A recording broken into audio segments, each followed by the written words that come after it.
أهلا بكم أعزائي طلبة الصف الأول الإعدادي ومع الدرس الثاني من دروس التاريخ، وهو درس عصر بناة الأهرامات أو عصر الدولة القديمة. هنا في الدرس ده هيكلمني عن فترة جديدة مصر كانت بتعيشها، واللي شملت الأسرات من الأسرة الثالثة للستة. أنا سامع كلمة الثالثة للستة، معنى كده إيه؟ إن كان في أسرة أولى وتانية اللي أخدناها الدرس اللي فات، وهو مؤسسها الملك مينا، كان في العصر يسمى العصر العتيق. لكن انا بتكلم عن فترة جديدة هي عصر الدولة القديمة. زي ما احنا شايفين في الصورة دي ان في الفترة ديت كان في كثرة بناة اهرامات، تمام، لذلك سمي هذا العصر بعصر بناة الاهرامات.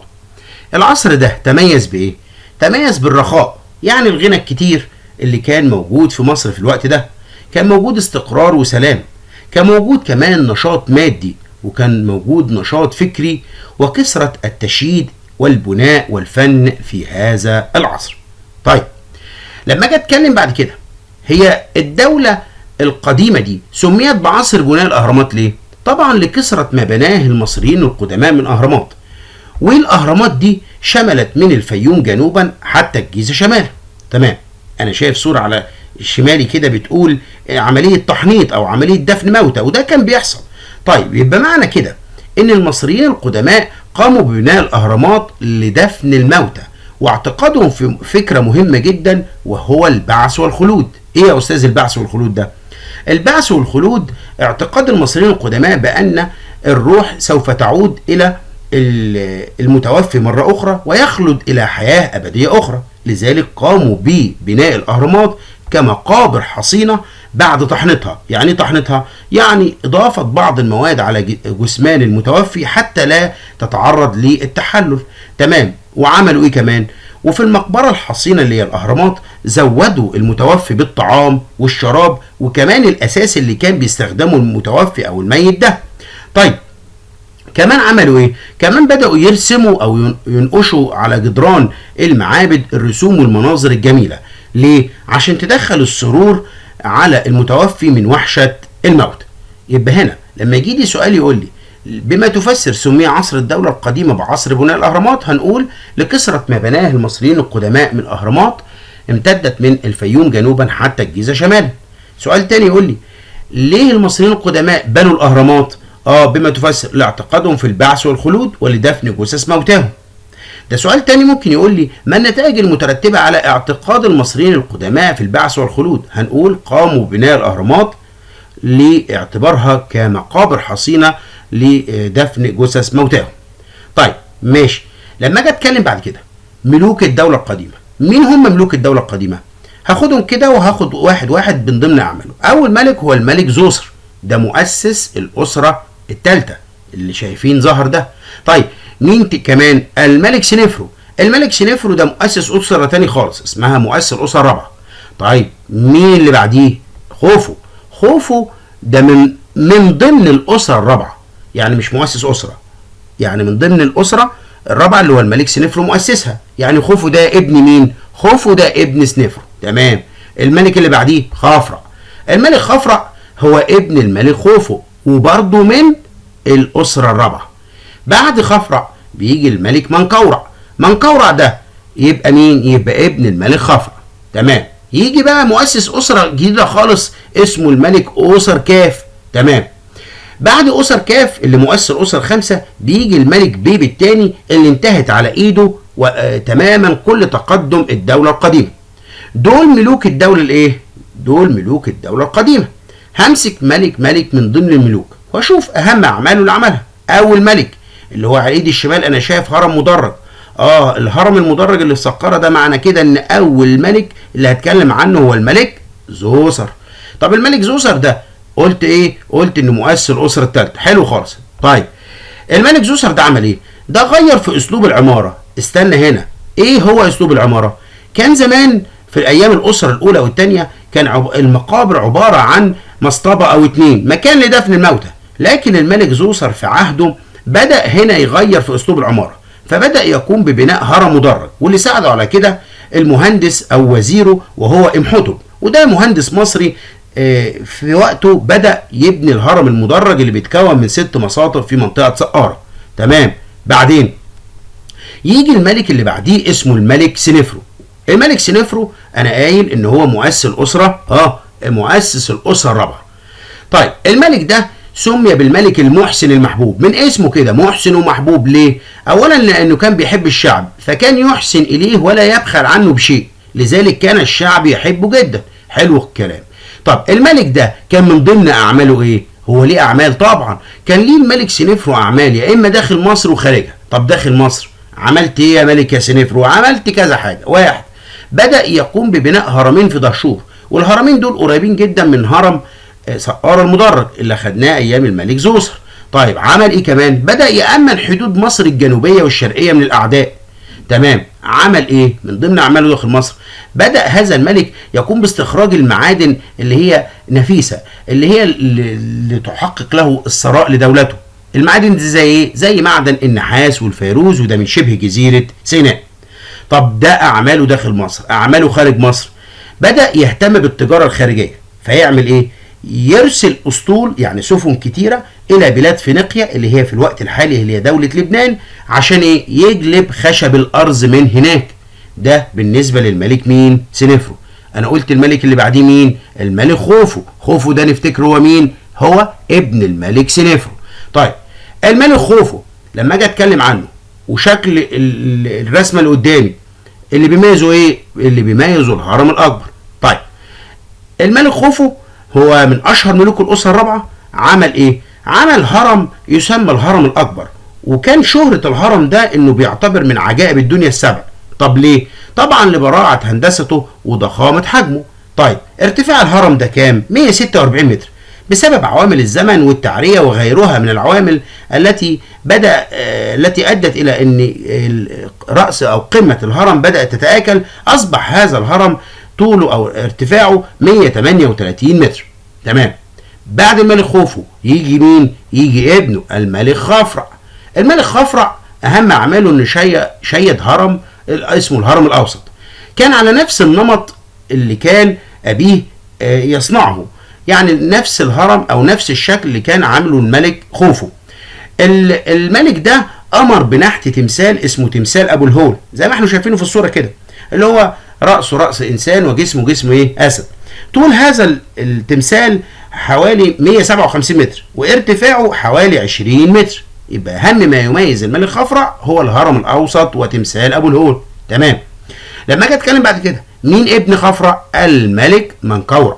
الملك منقورع كان عهده أكثر حرية من أبيه وجده، يعني أطلق حرية دينية للشعب المصري. وتقريبا كده ان الحريه بالنسبه للشعب المصري كناحيه دينيه بتبقى صعب عليه شويه، لكن الحريه دي ما كانتش موجوده قبل كده ايام ابيه وجده. طيب اهم اعماله ايه منقورع؟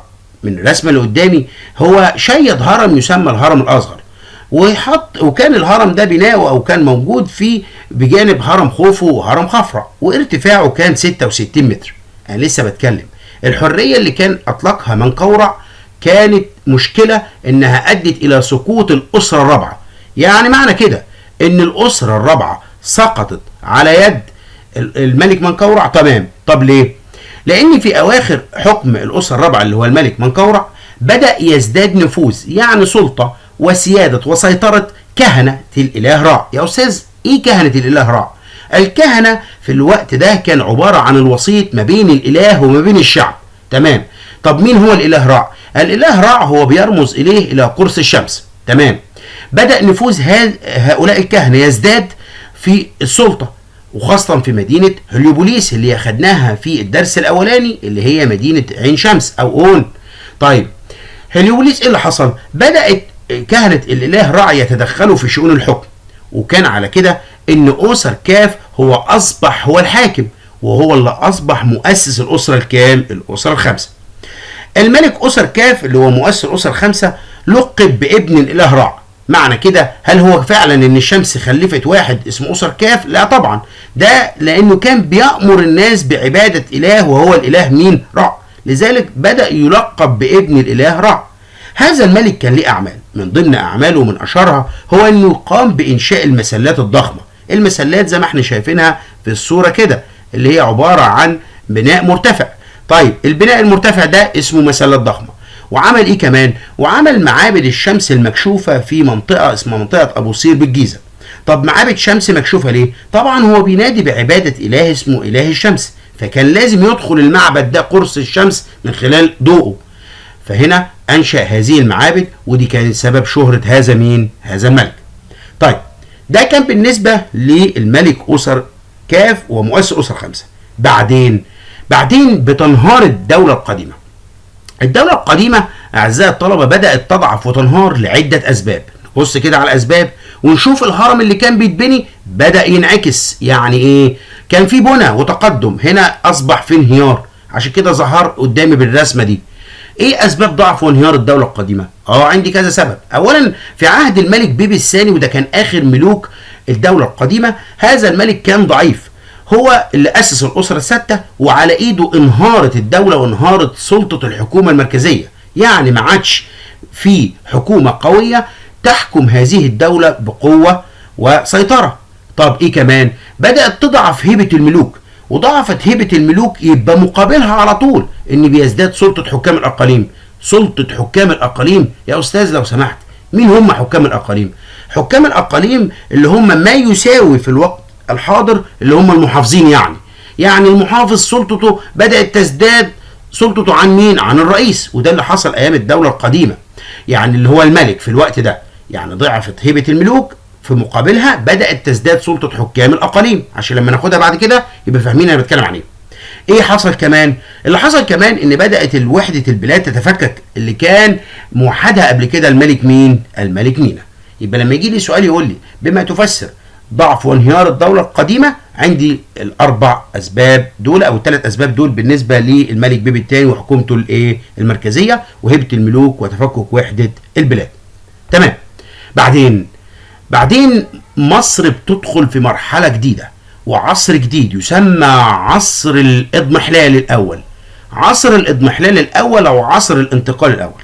العصر ده شمل الأسرات من 7 ل 10. أنا افتكرت الدولة القديمة كانت من الأسرة الثالثة للأسرة السادسة، يبقى معنى كده إن عصر الإضمحلال بدأ من الأسرة 7 ل 10. حلو خالص، أنا فهمت كده. طب الإضمحلال يعني إيه يا أستاذ؟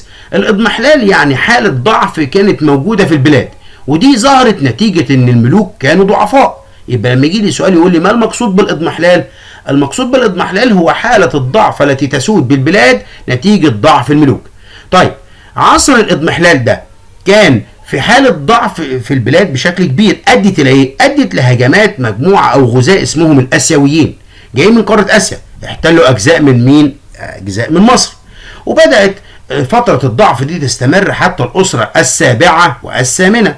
فبدأت تظهر أسرة في محافظة بني سويف، في أسرة اسمها إهناسيا، ودي من ضمن مراكز محافظة بني سويف. استطاعت هذه الأسرة بقوتها، والرمز أو الشكل اللي قدامنا ده هو اللي بيرمز لأسرة إهناسيا. أسرة إهناسيا استطاعت إنها تطرد الغزاة أو تقوم بمحاربة الآسيويين وطردهم خارج البلاد وتعيد استقرار الدولة ووحدتها. تمام. إيه كمان بدأت تتأسس الأسرتين، الأسرة 9 و10، واللي تميز عهدها بالازدهار. خلي بالكم نلاحظ حاجة، ان عصر الاضمحلال كان من الاسرة 7 ل 10، هقسمهم لفترتين. الاسرة 7 و8 كانت ضعف وادت الى ان الاسيويين تدخلوا في حكم البلاد. الاسرة 9 و10 كان مرحلة ازدهار شوية، يعني هنا كان متمثلة في حالة ضعف وازدهار بسيط، كان بدأ من اسرة إهناسيا ثم تأسست الاسرتين 9 و10. لكن للأسف اسرة إهناسيا ما كملتش طويل، بمعنى ما خدتش فترة كبيرة. فنجح حكام مدينة طيبة اللي هي الأقصر في أنهم يسقطوا الأسرة 10 ويعيدوا وحدة البلاد مرة أخرى. ومن هنا أعزائي الطلبة تبدأ تنتهي الفترة دي اللي بتمر بها البلاد مصر عصر الإضمحلال، وتدخل مصر مرحلة جديدة وعصر جديد اسمه عصر الدولة الوسطى أو عصر البناء الاقتصادي. وده اللي هاخده في لقاء آخر بإذن الله. أتمنى أن أنتم تكونوا استفدتم. شكرا لكم وإلى اللقاء.